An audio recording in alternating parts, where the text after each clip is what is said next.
You've heard of your ABCs, but what about your ADCs? If you haven't yet, you probably will soon. ADCs stands for antibody drug conjugate, and they're one of a rising class of antibody-based therapies. And so antibodies are these little proteins that will specifically recognize and bind to other molecules, such as other proteins. This makes them very valuable for things like intercepting protein molecule interactions, as well as for the case of the antibody drug conjugates, directing specific drugs to specific locations, such as specific cell types and often tumor types. The way that it works is that antibodies are these little proteins, and there are different types of antibodies, but the ones that we typically think about and the ones that are used in these therapies most often are IgG antibodies, so immunoglobulin G. They're those Y-shaped antibodies where they have this kind of like generic linker part at the bottom, and then at the top, at the arms of the Ys, they have these unique parts, these variable domains. And these variable regions are going to be the parts that recognize different things. And so each antibody will recognize one specific thing and bind it in one specific location. And so we call the thing that it recognizes, the thing that it binds to, the antigen, and then the specific part that it binds, the epitope.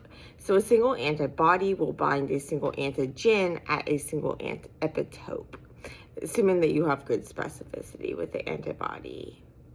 And this makes it so now you have this molecule that can bind to this other molecule specifically. Now, different cell types will kind of display, or they'll have on their surface different molecules. And this is true for our natural cells as well as for cancer cells. And so cancer cells will often upregulate, or they'll have higher levels of certain molecules on their surface. So you have, say, this cancer cell, this tumor cell that has this receptor on its surface that's overexpressed. So there's more of it than usual. And this is common in cancer cells because that allows them to do things like have increased levels of signaling, or to do things like prevent immune systems from recognizing it. What you can have is if you have an antibody that will then bind to that receptor, that protein on the surface of the tumor cell, well, now that prevents the tumor cell from binding, receptor from binding to its normal ligand, so the normal binding partners. And this is the idea with like monoclonal antibodies. And so monoclonal antibodies will basically go and they'll bind to that receptor and then prevent the receptor from actually getting engaged by its natural ligand. And so it prevents the activation of the receptor. And so that's how a lot of the monoclonal based therapies work. Now, when we talk about this monoclonal antibody, we say monoclonal because it's basically saying that it's a single population of these antibodies that recognize a single thing at a single site. And so with a monoclonal antibody, you have this kind of like purified antibody that's lots of copies of the exact same antibody that will recognize one thing in one place. So one antigen, one epitope. And that's great for a variety of different purposes, and that has had a lot of success in a variety of areas. And so a lot of the things with like autoimmune diseases like Humira, as well as various cancer therapeutics. But that can only go so far. And so if you want to, say, target a cancer cell, you often need to do multiple things because the cancer cell can evolve resistance. And so what if you actually conjugated or attached a drug to the antibody? Well, now the antibody can direct the drug to specific cells or to the tumor cells, and then actually get internalized, so taken in by the cell, released inside the cell, and now you have this drug that's released inside the cell that's then able to, say, kill the cancer cell. And this is really valuable because one of the main reasons why cancer therapies have all these side effects is because they have these systemic effects where they're affecting the whole body, and it's harder to target them to specific cells. And the therapies that do target specific cells, such as those monoclonal antibodies, then cells can develop resistance to them. Whereas if you have it so that you're actually delivering the kind of toxic drug inside of the cells, it's harder for them to resist. You can also make things harder to resist by using dual payload ADCs. So we talk about the payload, that's kind of the drug that the antibody is attached to. And so the conjugated just means it's kind of chemically attached, it's strongly attached. And so you have this antibody that recognizes a specific cell type or tumor type that is conjugated or chemically attached through a linker, so like a linker molecule to a drug, and that drug is often referred to as the payload. In the typical ADC, you have one antibody that's bound to one payload, or you have like multiple copies of that payload. So you're about the ADR, the antibody-drug ratio, basically how many copies of the drug there are per copy of the antibody, and so that can vary. But what happens is that then you have a single kind of drug that's then taken into the cells. With a dual payload ADC here, you have two different drugs that are taken in by the cell. And so now you can kind of attack the cell at two different angles, and that can make it harder for resistance to form. So these all sound like really great ideas, and they are really great ideas, but they're often harder to implement because you're dealing with proteins as opposed to small molecules. So these are a type of biologics, so a part of these more like complex type of therapeutics. And proteins can be complex to make in general, but then specifically when you're dealing with these ADCs, well, now you need to worry about having a homogeneous population as opposed to a heterologous population. And so basically you want there to be all the antibodies to be the same, so to have the same number of drugs conjugated to them and to be kind of like this uniform population. And if you're dealing with the antibody drug conjugates, what happens is that you can have different levels of conjugation, so that some of the molecules, they have a lot of the drug, and then some of them not have very much of the drug. And then you have to do various purification strategies in order to kind of separate things out, as well as various optimization strategies in order to get defined numbers of drugs per antibody, so that antibody drug ratio. The initial versions of these ADCs, they would use kind of random labeling, and so they would just do kind of chemical linking that was based off of the reactivity of lysines or cysteines. Now, you could get variable amounts of labeling if you get too much, or variable amounts of this linkages to the drug. If you got too much, then you get these aggregates. You can have extreme toxic effects, but if you don't have enough, then you don't have enough effects. And so then scientists started getting more creative and trying to introduce site-specific drug conjugations. And so you can even use like non-canonical amino acids, where basically you introduce special amino acids with special chemical groups on them that then you can kind of click on, use like click chemistry and things in order to attach the drug conjugate at specific sites.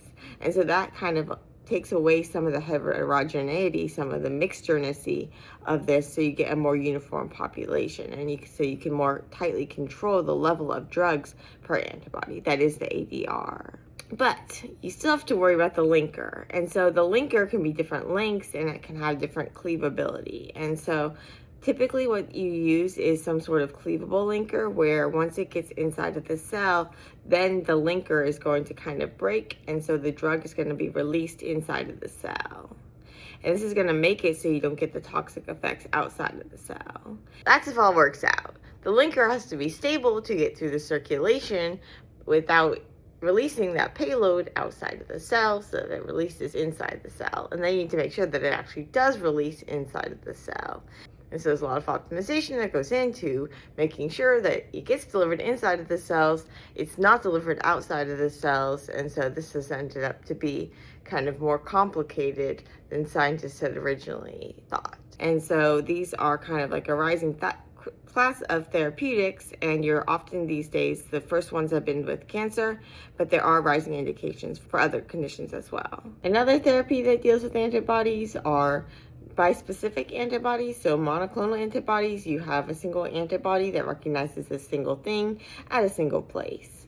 With a bispecific antibody, well, now you have kind of mix and match of antibody parts, so that you can say have one antibody that recognizes two different things, or that you have one antibody that recognizes one thing at two different sites. So in your monoclonal antibody, both arms are going to be basically identical copies of one another.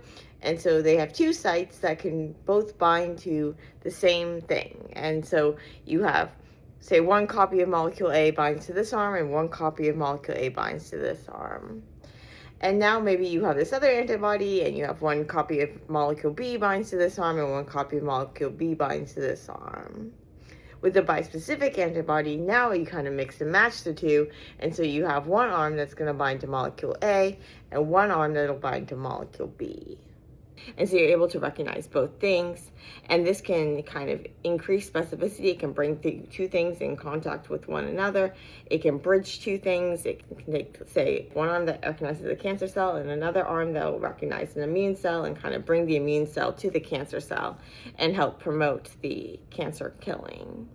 And so this is another area that it's really important where you get that kind of uniform population. And so there you have other protein design strategies in order to make sure that you don't get just homodimers, so you don't just get two of the same chain, but you actually get these one chain of one and one chain of the other. And so there's creative things that scientists can do to try to make it so that they're kind of complementary with one another, so you get those one-to-ones where they're different arms. They're also kind of even more like tri-specific, multi-specific therapies, things like this. And so often those are going to involve some sort of creative antibody manufacturing and kind of non-natural looking antibodies. There are also antibody fragments, so just kind of using arms of antibodies and those little head pieces, various things like this, and it all kind of depends on the purpose. The most common types are still these days the monoclonal antibodies, and those are just going to act by kind of blocking interactions, by having an antibody that recognizes a specific thing, and then it'll bind to that thing and then block that thing's interaction with other molecules, either to say block a signaling pathway, to sop up extra molecules if you kind of like intercept it before they can bind to a receptor, various things like this. These have a lot of applications in autoimmune diseases as well as cancer therapeutics and antiviral type things. There are also bispecifics, which are similar, but they have recognized two different things.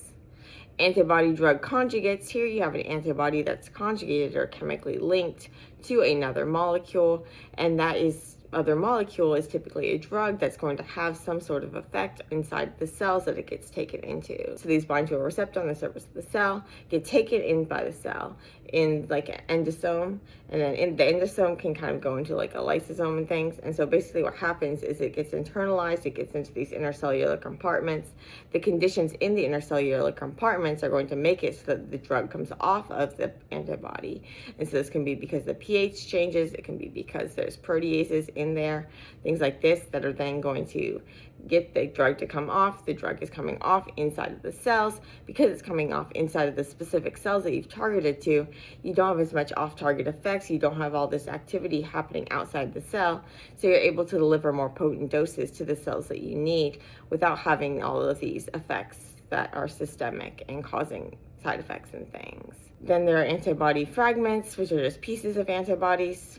And so there's various types of strategies using antibodies, but all these have in common is that they're dealing with these proteins, so they can be harder to make. Also challenges when it comes to delivery for these, so as opposed to your typical small molecule drugs, with these you're dealing with proteins, and so they're less stable. They often have to be kept cold. They're usually delivered through injections and things rather than just swallowing a pill, because they would just get kind of digested, and you don't want them to get digested. You want them to get to the cells where you need them.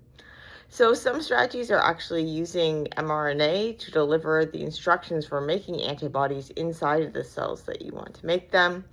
And so using lipid nanoparticles and things, you couldn't use this with the ADCs because you still need to deliver the drug part for those, but you could use those to make, say, monoclonal antibodies or those bispecific antibodies in specific cell types. Or you could use antibodies to, say, deliver nucleic acids to specific cell types based on the specificity of the antibody to the surface of the cell. And so this can be used to target various types of molecules to specific cell types.